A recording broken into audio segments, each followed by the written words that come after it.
morning, all the members of the Indian community and students and teachers of various Indian schools in the UAE who have joined us online through our social media platforms, and all the officers and colleagues of the Indian Embassy present here today for celebrating the 74th Independence Day of India. On behalf of the Embassy of India, Abu Dhabi, I would like to welcome you all on the proud occasion of our 74th Independence Day.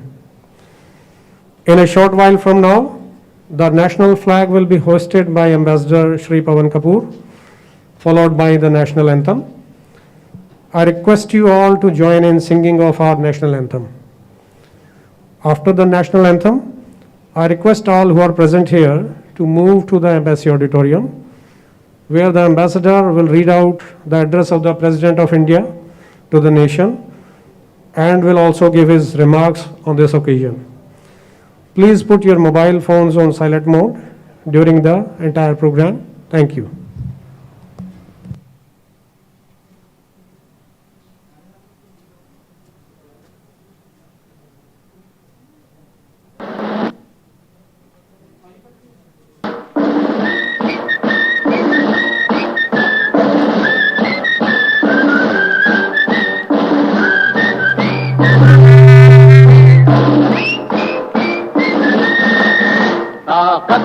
वतन की तुमसे है हिम्मत, वतन की तुमसे है इज्जत, वतन की तुमसे है इंसान के हम रखवाले।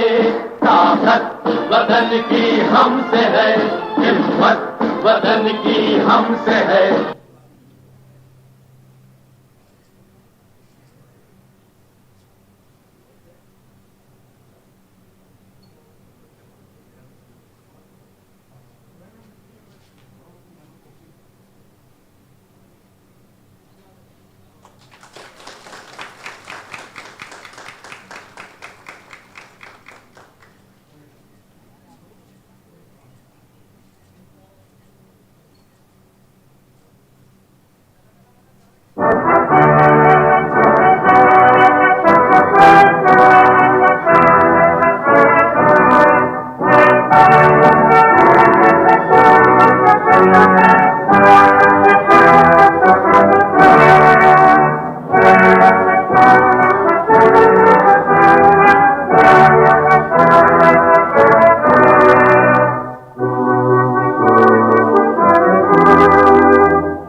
Sit down, please, everybody.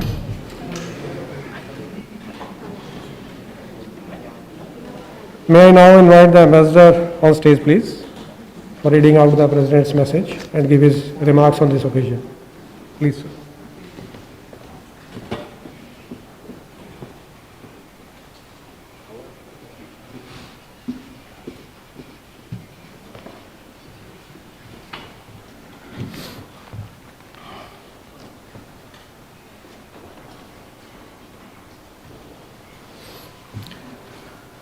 Good morning, everyone, and wish you all a very happy Independence Day.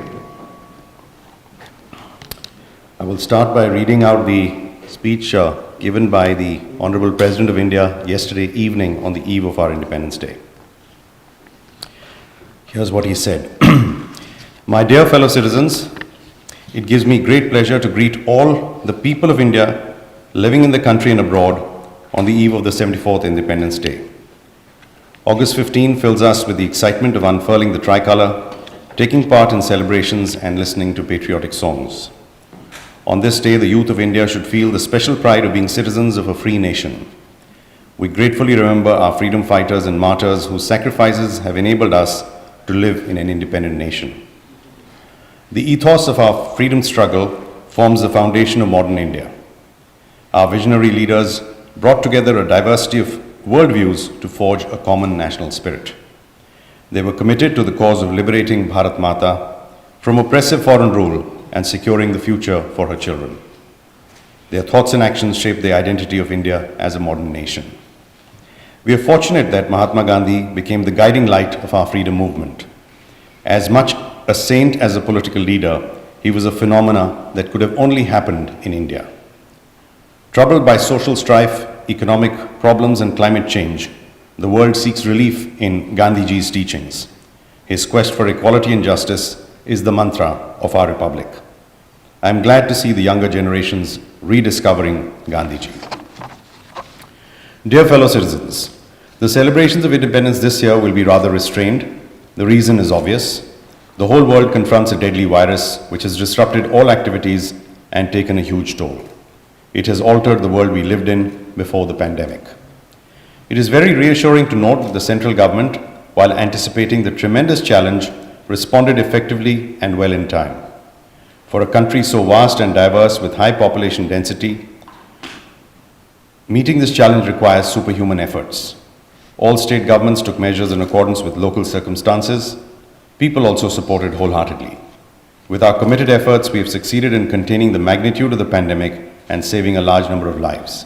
This is worth emulating by the wider world. The nation is indebted to doctors, nurses, and other health workers who have been continuously on the forefront of our fight against this virus. Unfortunately, many of them have lost their lives battling the pandemic. They are our national heroes. All coronavirus warriors deserve high praise. They go much beyond their call of duty to save lives and ensure essential services. These doctors, health workers, members of disaster management teams, police personnel, sanitation workers, delivery staff, transportation, railway and aviation personnel, providers of various services, government employees, social service organizations and generous citizens have been scripting inspiring stories of courage and selfless service. When cities and towns go quiet and roads are deserted, they work tirelessly to ensure that people are not deprived of healthcare and relief, water and electricity, transport and communication facilities, milk and vegetables, food and groceries, medicines and other essentials. They risk their own lives to save our life and livelihood. Amid this crisis, Cyclone Amphan hit us in West Bengal and Orissa. Concerted response of disaster management teams, central and state agencies and alert citizens helped minimize the loss of life. Floods have been disrupting lives of our people in the northeast and eastern states. Amid such onslaughts of disasters, it is gratifying to see all sections of society coming together to help those in distress. Dear fellow citizens, the poor and daily wage earners are the worst hit by the pandemic. In order to support them through this phase of crisis, virus containment efforts have been supplemented by welfare interventions. By introducing the Pradhan Mantri Garib Kalyan Yojana, the government has enabled crores of peoples across the country to earn their livelihood and mitigate the impact of job loss, dislocation and disruption caused by the pandemic. The government continues to extend its helping hand through a number of initiatives supported wholeheartedly by the corporate sector, civil society and citizens. The needy are being given free food grains so that no family goes hungry. The largest free food distribution program in the world has been extended till the end of November 2020 to provide succor to about 80 crore people every month. In order to ensure that migratory ration card holders get ration everywhere in the country, all states are being brought under the coverage of One Nation, One Ration Card scheme. Committed to taking care of our people stranded anywhere in the world, the government has brought back more than 10 lakh Indians under the Vande Bharat mission. Indian Railways has been operating train services in these challenging circumstances to facilitate travel and transportation of people and goods. Confident of our strengths, we reached out to help other countries in their fight against COVID-19. In responding to calls from countries for supply of medicines, India has once again shown that it stands by the global community in times of distress. We have been at the forefront in evolving regional and global strategies for an effective response to the pandemic. The overwhelming support India got at the elections for the non-permanent seat of the UN Security Council is a testimony to the goodwill we enjoy internationally. The world now realizes that our sages had said long ago. The world now realizes what our sages had said long ago. The global community is but one family. Vasudhaiva Kutumbakam. However, even while the world community needs to fight together against the greatest challenge before humanity, some in our neighborhood tried to carry out their misadventure of expansion. Our brave soldiers laid down their lives defending our borders. Those worthy sons of Bharat Mata lived and died for national pride. The entire nation salutes the martyrs of Galwan Valley. Every Indian feels grateful to their family members. Their bravery in combat has demonstrated that while we believe in peace, we are also capable of giving a befitting response to any attempt of aggression. We are proud of the members of our armed forces, paramilitary forces, and police personnel who protect the borders and ensure our internal security. I believe that in the fight against COVID-19, life and livelihood both are essential. We have looked at the current crisis as an opportunity to initiate reforms, to revitalize the economy for the benefit of all, especially farmers and small entrepreneurs. Landmark reforms have been introduced in the agriculture sector.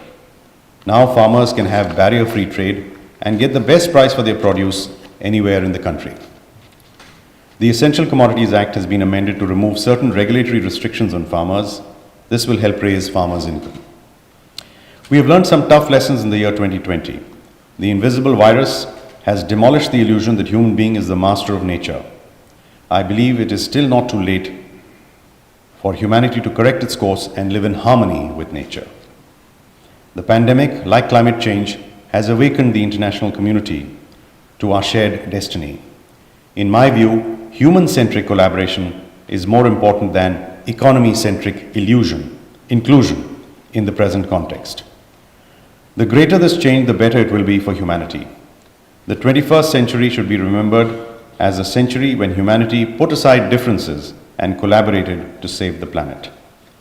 The second lesson is that we are all equal before Mother Nature, and we primarily depend on our fellow citizens, fellow residents for survival and growth. Coronavirus does not recognize any artificial divisions created by human society. This reinforces the belief that we need to rise above all man-made differences, prejudices and barriers. Compassion and mutual help have been adopted as basic values by the people in India. We need to further strengthen this virtue in our conduct. Only then can we create a future for all of us, a better future for all of us. The third lesson is about augmenting health infrastructure. Public hospitals and laboratories have been leading the fight against COVID-19. Public health services have helped the poor cope with the pandemic. In view of this, public health infrastructure needs to be expanded and strengthened. The fourth lesson relates to science and technology. The pandemic has highlighted the need to accelerate developments in science and technology. During the lockdown and subsequent unlocking, information and communication technology has emerged as an effective tool for governance, education, business, office work, and social connect. It has helped meet the twin objectives of saving lives and resumption of activities. Offices of the Government of India and of the state governments have been extensively using virtual interface to discharge their functions. The judiciary has been conducting virtual court proceedings to deliver justice. In Rashtrapati Bhavan also, we have used technology to conduct virtual conferences and carry out many activities. IT and communication tools have promoted e-learning and distance education. Work from home has become the norm in many sectors. Technology has enabled certain establishments in government and private sectors to work overtime to keep the wheels of the economy running.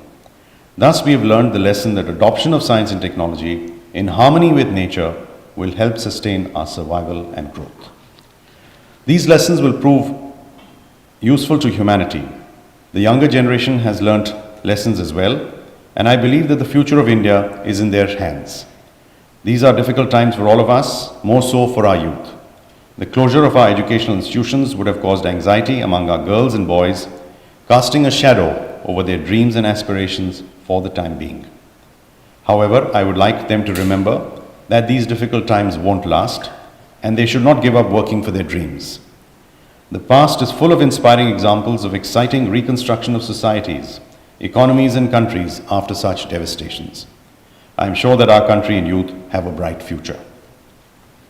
With a view to providing futuristic education to our children and youth, the central government has decided to implement the National Education Policy. I am confident that with the implementation of this policy, a new quality education system will be developed, and this will transform the future challenges into opportunities, paving the way for a new India. Our youth will be able to freely choose their subjects according to their interests and talents. They would have an opportunity to realize their potential. Our future generations will not only be able to get employment on the strength of such abilities, but will also generate employment opportunities for others. The National Education Policy spells a long-term vision with a far-reaching impact. It will strengthen the culture of inclusion, innovation, and institution in the sphere of education. Imparting education in the mother tongue has been given emphasis in order to help young minds grow spontaneously. This will strengthen Indian languages as well as the unity of the country. Youth empowerment is essential for building a strong nation. The National Education Policy is a step in the right direction. Only 10 days ago, construction of the temple at Sri Ram Janmabhoomi began in Ayodhya. It was indeed a moment of pride for all. People of the country maintained restraint and patience for a long time and reposed unflinching trust in the judicial system. The issue of Ram Janmabhoomi was resolved through the judicial process. All concerned parties and the people respectfully accepted the verdict of the Supreme Court and displayed before the world Indian ethos of peace, non-violence, love, and harmony. I congratulate all fellow citizens for their commendable conduct. When India won freedom, many predicted that our experiment with democracy will not last long. They saw our ancient traditions and rich diversity as hurdles in democratization of our polity. But we have always nurtured them as our strengths that make the largest democracy in the world so vibrant. India has to continue playing its leading role for the betterment of humanity. The patience and wisdom being demonstrated by all of you in coping with the pandemic has been appreciated all over the world. I am confident that you will continue to maintain caution and act responsibly. We have a lot to offer to the global community, especially for intellectual and spiritual enrichment and promotion of world peace. With this spirit, I offer a prayer for the well-being of one and all. Sarve bhavantu sukhin, sarve santu niramaya, sarve bhadrani pashyantu, ma kashrid dukhbhag bhavet, which means, may all be happy, may all be free from illness, may all see what is auspicious, may no one come to grief. The message of this prayer for universal well-being is India's unique gift to humanity. I once again congratulate you on the eve of the 74th Independence Day. I wish you good health and a bright future. Thank you. Jai Hind.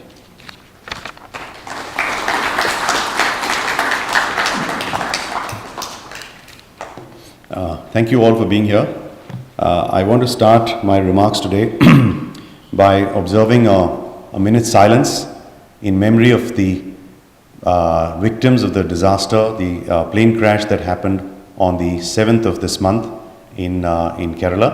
So if we'll just maintain a minute silence, we'll just stand up and then I'll make my remarks.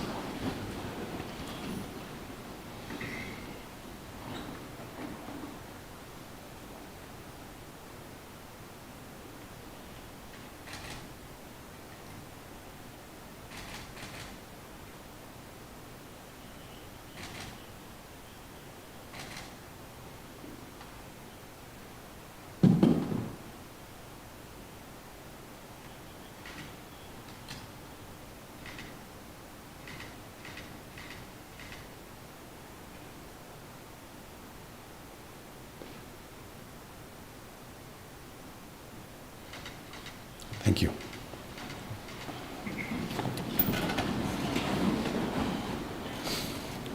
Well, as you heard the President's remarks, he spoke about the difficult time the world is facing, and I think we have ourselves been facing the same thing here, not just amongst ourselves in the mission here, but I think as a larger community with a huge diaspora, one of the largest in the world. We've certainly been seeing the brunt that they have taken, particularly amongst the more disadvantaged sections of society.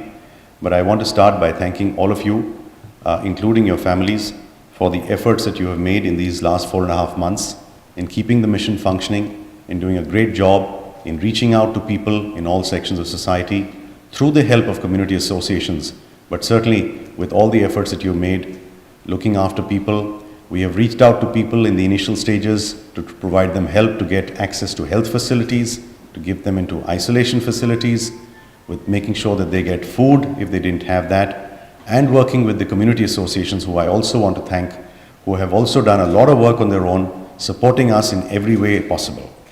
I must say that when we started the whole repatriation program on the 7th of May, it was also a gigantic, massive task.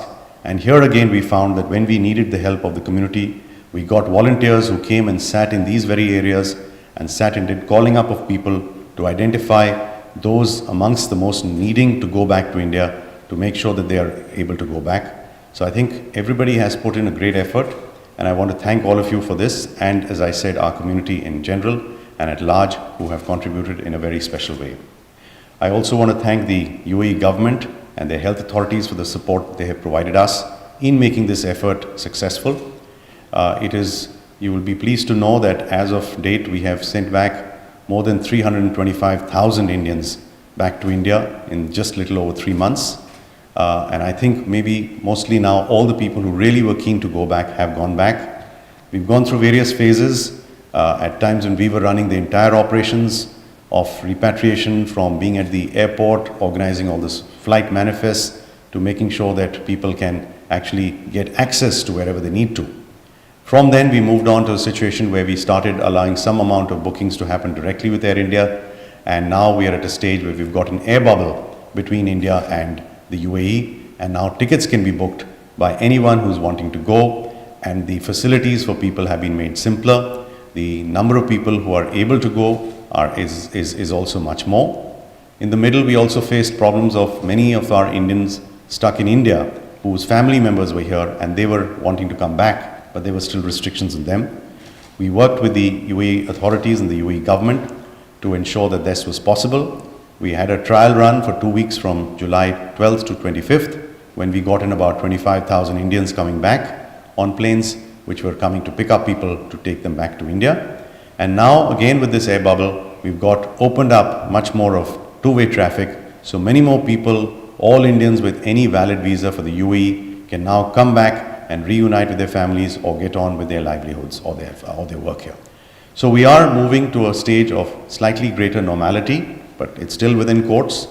We are still so few here today. Under normal circumstances, we would have had hundreds of our fellow Indian citizens with us, joining us on this occasion. Unfortunately, we have to do that today through the medium of technology. You heard what the President said about science and technology. We are having to use these new means to communicate, to interact, but to keep things going. And I'm sure that we will get over this and we will get back to some greater sense of interaction in a more normal sense. But till then, we have to keep with this effort and make sure that we do the best we can in these circumstances. Even in these times, I have to say that we have kept up with our bilateral momentum. Not only did we coordinate and cooperate very well with the UAE government during the pandemic, we actually sent them medicines when they were required. We've sent them almost 400 health workers and doctors to come and boost their healthcare system. We also got some nice help from them in the form of masks and PPEs and medical assistance. So we've kept this interaction going through this period. We've cooperated in the health sector. We've also had our communication at the highest level. Our Prime Minister has been in touch with the Crown Prince of Abu Dhabi. We've had our Foreign Minister interacting and speaking with the Foreign Minister, His Highness Sheikh Abdullah. There is in fact very active bilateral engagement on this week, and on Monday again the two foreign ministers will be having a formal meeting. They had a good meeting on June 8th. They'll be having another important meeting on Monday the 17th of August. So this engagement and exchanges are continuing. We are hopefully going to see some exchanges in the sporting sector with the IPL coming to the UAE because of the restrictions in India. So we are looking at new ways in which we can cooperate with the UAE even in these times as we take along our bilateral agenda. I want to again thank you all for being here. I want to thank all of our Indian citizens who are watching this on their phones or on their computers to try and feel a sense of participation. And I hope that we will very soon be able to see you all in person and participate in such events together. Thank you very much. Jai Hind.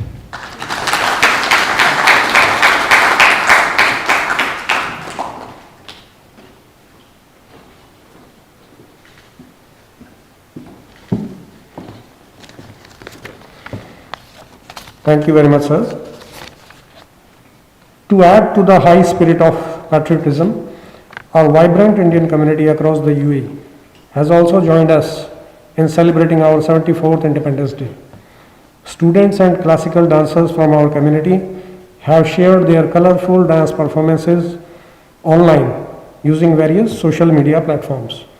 Our community's strong urge to join and participate in the celebration of 74th Independence Day of India has found new and innovative way of expression despite the ongoing norms of social distancing in place.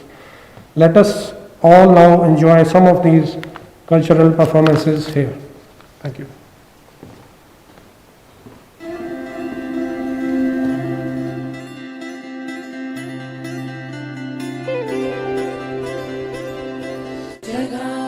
मन में भय की बूंद भी ना हो, माथा ऊंचा लहराए, ज्ञान मुक्त आजाद ले सांस, धरती बट ना पाए हो, धरती बट ना पाए।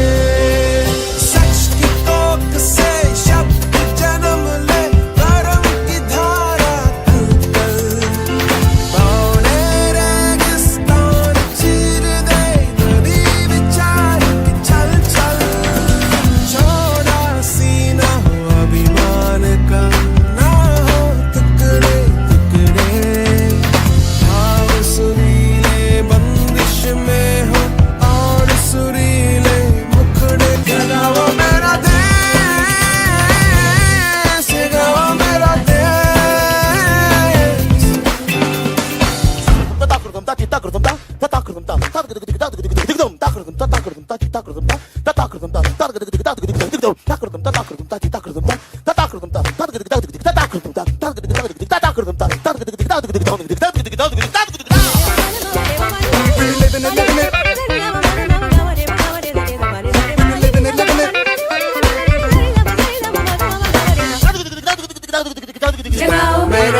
जगाओ मेरा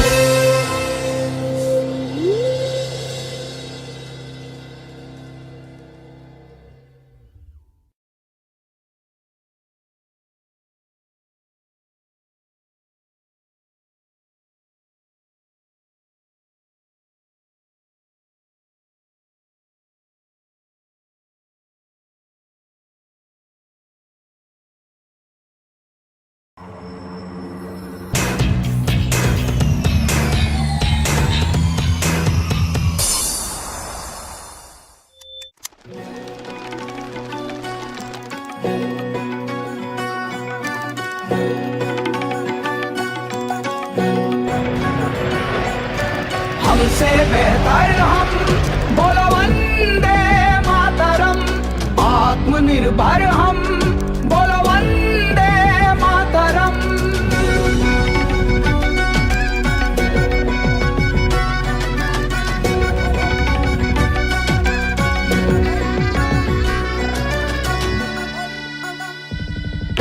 शून्य में संभावना आता हमें है देखना, विश्वविद्यालय तक्षशिला विश्व को पहला मिला। शल्य सुश्रुत प्रदान है, दुनिया के लिए वरदान है। जग को हमने ही सिखाया वसुधैव कुटुंबकम।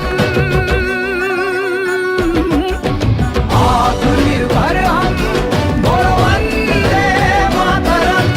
हमसे बेहतर हम, बोलो वंदे मातरम।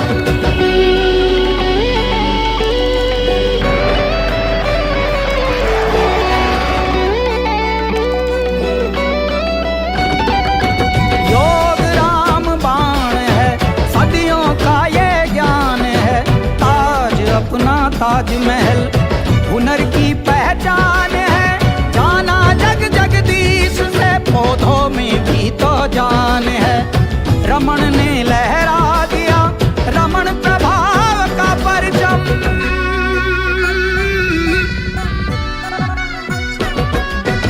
आत्मनिर्भर हम, बोलो वंदे मातरम। हमसे बेहतर हम, बोलो वंदे मातरम।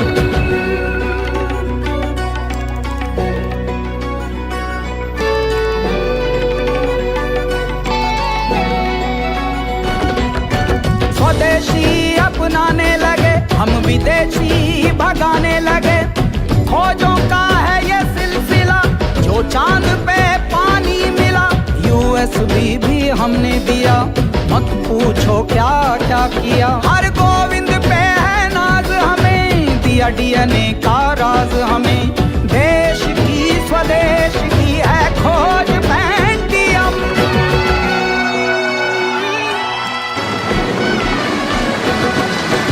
आत्मनिर्भर हम, बोलो वंदे मातरम।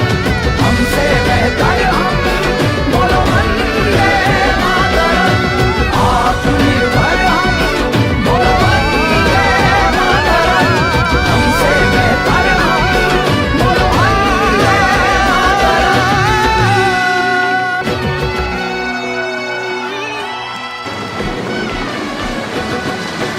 आत्मनिर्भर हम, बोलो वंदे मातरम। हमसे बेहतर हम, बोलो वंदे मातरम। आत्मनिर्भर हम, बोलो वंदे मातरम। हमसे बेहतर हम, बोलो Vande Mataram. You all for joining us today in celebrating the 74th Independence Day of India. Thank you.